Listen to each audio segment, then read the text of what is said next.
जम्मू कश्मीर में बढ़ता आतंकवाद भारत के लिए नहीं बल्कि पाकिस्तान के लिए सरदर्द बनने वाला है। पाकिस्तान से जो गलती हुई उसका खामियाजा अब उसे भुगतना पड़ेगा और इसका ऐलान भारत ने शंघाई कोऑपरेशन ऑर्गेनाइजेशन की बैठक से कर दिया है।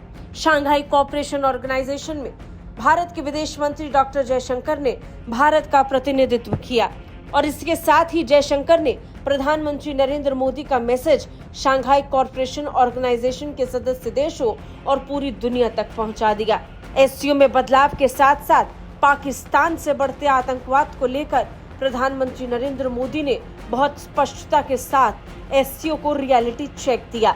पीएम मोदी ने कहा कि वैश्विक स्थिति एक महत्वपूर्ण पड़ाव पर पहुंच चुकी है। विवाद, तनाव और महामारी से घिरे विश्व में फूड, फ्यूल और फर्टिलाइजर क्राइसिस सभी देशों के लिए एक बड़ी चुनौती है। ऐसे में मिलकर विचार करने की जरूरत है। साथ ही एससीओ को लेकर कई सवाल भी मोदी ने पूछे। उन्होंने पूछा कि लोगों की अपेक्षा और आकांक्षाओं को पूरा करने में क्या एससीओ समर्थ है? क्या हम आधुनिक चुनौतियों का सामना करने में सक्षम है? क्या एससीओ एक ऐसा संगठन बन रहा है जो भविष्य के लिए पूरी तरह से तैयार हो? इसे लेकर सुधार और आधुनिकीकरण का प्रस्ताव नरेंद्र मोदी ने रखा। पीएम मोदी यहीं नहीं रुके। उन्होंने कहा कि एससीओ एक महत्वपूर्ण आवाज संयुक्त राष्ट्र में बन सकता है। इसके साथ ही उन्होंने पाकिस्तान का नाम लिए बिना पाकिस्तान के मुंह पर जोरदार थप्पड़ जड़ा है। पाकिस्तान से फैल रहे आतंकवाद को लेकर प्रधानमंत्री नरेंद्र मोदी ने जहां चीन को आईना दिखाया तो वहीं एससीओ को खुले तौर पर आगाह कर दिया। पीएम मोदी ने कहा कि आतंकवाद क्षेत्रीय और वैश्विक शांति के लिए प्रमुख खतरा बन चुका है। इस चुनौती से निपटने के लिए निर्णायक कार्रवाई की जरूरत है। आतंकवाद चाहे किसी भी रूप में हो, किसी भी अभिव्यक्ति में हो, हमें इसके विरुद्ध मिलकर लड़ाई करनी होगी। प्रधानमंत्री नरेंद्र मोदी ने पाकिस्तान का नाम लिए बिना उस पर निशाना साधा।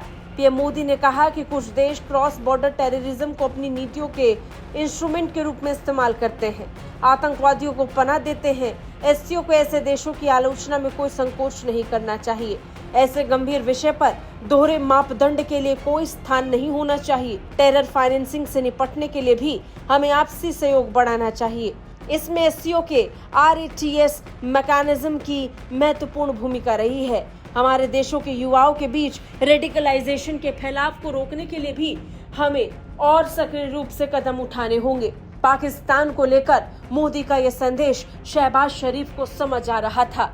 उसी टेबल पर शहबाज शरीफ ये समझ रहे थे कि भारत का ये मैसेज सीधे सीधे पाकिस्तान के लिए है।